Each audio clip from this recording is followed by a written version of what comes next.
Hey, beautiful soul. You're listening to the Rising into Mindful Motherhood podcast, your weekly dose of fertility wisdom. I'm your host, Dr. Katie Wood. I'm a barefoot mama bear, pharmacist, and integrative fertility coach. This is your go-to podcast for all things to naturally nourish your fertility, embody womb healing, and reclaim your feminine power to accelerate your path to pregnancy.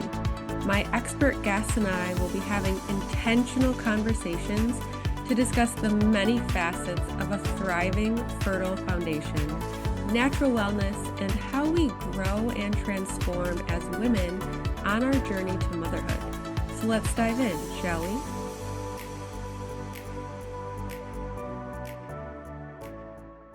Hello and welcome to Rising into Mindful Motherhood. I am super excited to dive in with you in this episode and really talk about how normal labs don't actually mean that everything is quote unquote normal or even optimal for fertility, and how that could be potentially hindering your ability to get pregnant because your doctor is telling you that everything looks normal, so maybe they're pushing you on to fertility treatments like Clomid, Letrozole, IUI, or even IVF, when realistically, there is something going on underneath. And I have a very specific example that I'm going to talk about today, and it's actually one of my clients, and I shared a post about it on Instagram, and I just think it is a beautiful representation of how maybe some serum labs that you got in a very specific point of time, right? It's just a snapshot of that one day that you got those labs drawn. It's not the end all be all.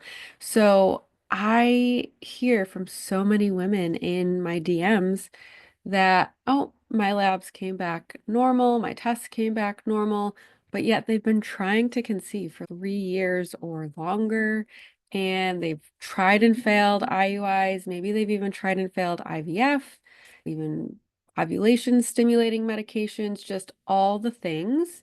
And sometimes people are even being pushed into donor eggs or like a surrogate. And it's kind of like, okay, let's dive a little bit deeper, but unfortunately, your doctor is not going to do that with you. So that is where working with a fertility expert, a holistic and integrative fertility expert, someone who's going to look at the whole body. And I will say I had gotten off of a fertility strategy session with a couple yesterday, and they told me that I am the first person that they have spoken to about their fertility struggles who actually considered their whole body, like their whole scenario, mind, body, spirit, and not just saying, oh, you've been trying to conceive for this long. We'll take some labs, see if we find anything. But really, your only option is IUI or IVF. Like, it's wild. So I'm going to actually share my screen because I know that this is a video podcast. Okay. So you should be able to see that, and you can go to this post on Instagram as well. But I talk about why the surface level labs your doctor is ordering is actually costing you your fertility, right? It's costing you time. It's costing you time. And if whatever is going on underneath never gets addressed and resolved, then potentially, even if you do countless rounds of IVF, spending all that money, all that time, all that energy, and you might not even come out on the other side with a child. And that to me is just not okay. We should be doing everything we possibly can to help you figure out why you're not conceiving before you go on to fertility treatments. Unless there is a genetic or an anatomical issue that is known, I do not see why IVF is necessary, or if you're a solo parent by choice, right? There are certain circumstances where you do need IVF, but if you are a couple and you don't know of any genetic or anatomical issues and you're not being able to get pregnant and you're being pushed to doing IVF treatment or some other fertility treatment without actually figuring out what's going on, then you're being gaslighted, you're being dismissed and just shrugged off. And I just hear it time and time again from so many people that I talk to. Okay. So let's take a look at this. So she had cycle day 3 labs drawn. So this is on the third day of her period. That's cycle day 3. These are actually labs that I had drawn for her, but these are typical labs that possibly your OB, even your regular doctor or a fertility specialist would order for you as well. And by looking at it, honestly, these labs are picture perfect. So, for example, we like to see estradiol anywhere between 30 to 50. I'm not going to get into units, but the units are on the image there. 30 to 50, and she's at 42.6, so great. Luteinizing hormone, we like that to be under 7 and in a 1-to-1 ratio with FSH. She's at a 6, and her follicle stimulating hormone is at a 6.3. So they are pretty darn close to being at a 1-to-1 ratio. So looking at this, I told her, okay, great. Those cycle day 3 labs looked amazing. But here's the question, and a lot of this can sometimes be dismissed by your doctor, is she has been ovulating late for quite some time now, and she has experienced 2 miscarriages within the last year or so, and she's ovulating between days 18 and 22. So if your cycle day 3 labs look so good, why is this happening? So this is where one of the tests that I run with my clients in my one-on-one program, this is called the Dutch test, one of the many ones that they have.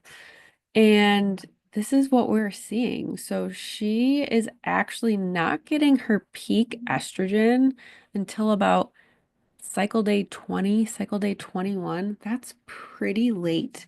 And if you look here, her estradiol is just pretty darn low. And you can see that she is ovulating because she does have the increase in progesterone, but it's not a super steady and stable rise in progesterone. And of course, that is happening later in the cycle as well because she's ovulating later. And then we get to one of the fun parts in her Dutch test. And this is not the entire Dutch test. There were other things as well. So some other things that came up was her cortisol was not in a really great place. She had not an ideal cortisol awakening response. Her cortisol was increasing in the afternoon and also before bedtime as well. So that can cause hormonal issues. And then looking at her estrogen here, so her estrogen's super low, estradiol, the dial is showing low, which is what we saw in the cycle mapping.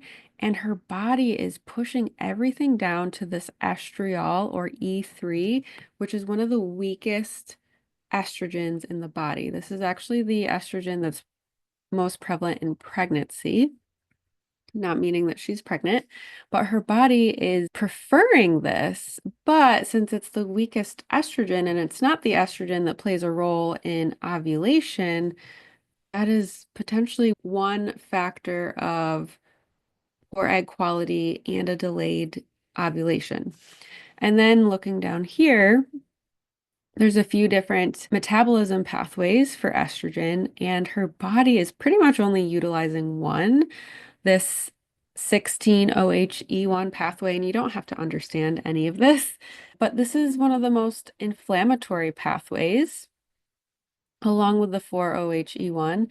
And the pathway that we do want her to be using, the 2-OHE1 down here, she's not utilizing that at all. So something is going on in her body because both of these, the estriol and the 16-OHE1, those are CYP3A4 pathways, which is a liver enzyme.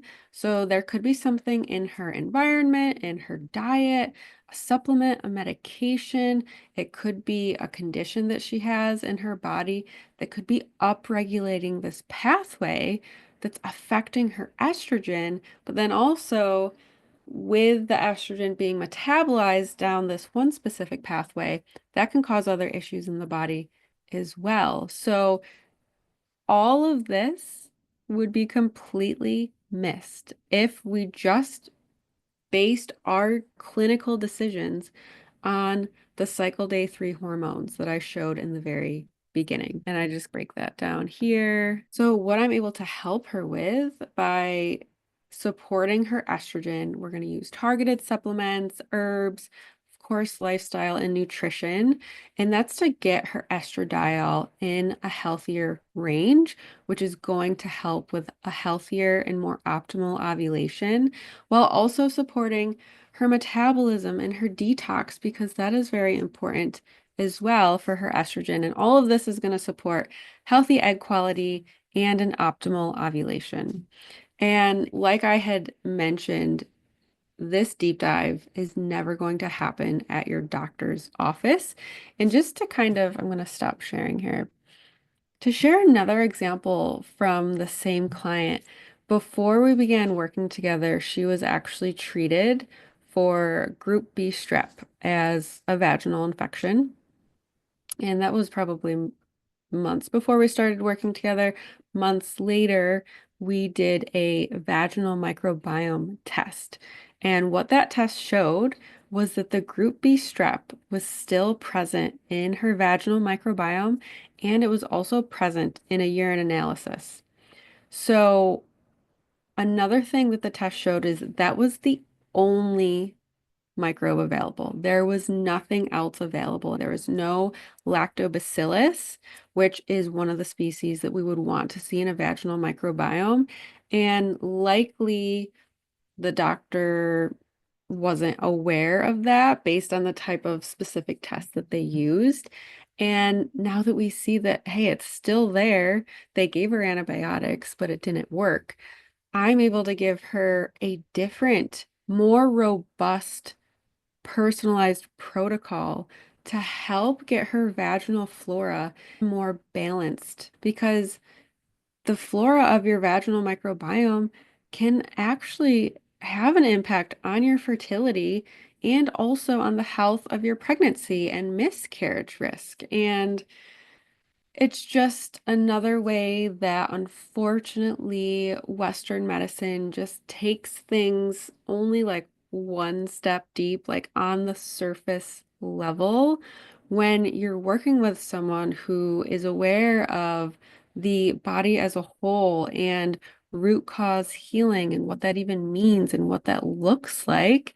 Then you're able to go layers deeper and actually figure out, not only address it and bring things back into balance, but figure out, how did this imbalance occur to begin with, the root cause, and be able to fix that and address that in an ideal manner. Like I said, if she has something in her environment or her diet or maybe medication that is influencing her estrogen in this negative way, if ideally it's something that we're going to be able to remove and then adjust and bring her body back into balance.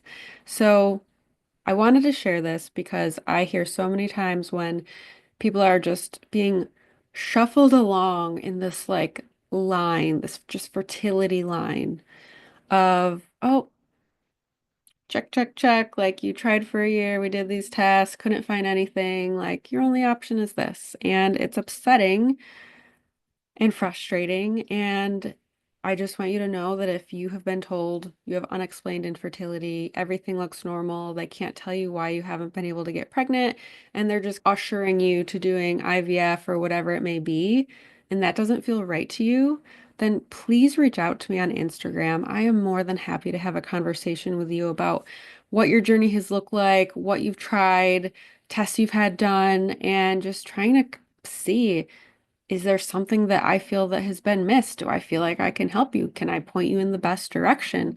So shoot me a message on Instagram at the _wellness_pharmacist. The link is in the show notes. And you can just let me know that you listen to this podcast. And I'm more than happy to help guide you in the best direction possible and at least let you just share your journey and listen and be there for you. So thank you so much for listening, and I will see you on the next episode. Thank you so much for tuning in to the Rising into Mindful Motherhood podcast. If this episode resonated with you or gave you an aha moment, stop what you're doing right now and write a review. This simple act of kindness helps me get this podcast out to connect with as many women as I possibly can. I also have a special offer.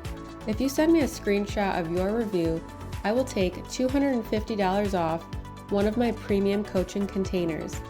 Let me know what resonated with you the most and why. So connect with me in my free Facebook community or tag me on Instagram. You'll find both listed below. Thanks again from the bottom of my heart for tuning in to this episode, and I'll see you next time.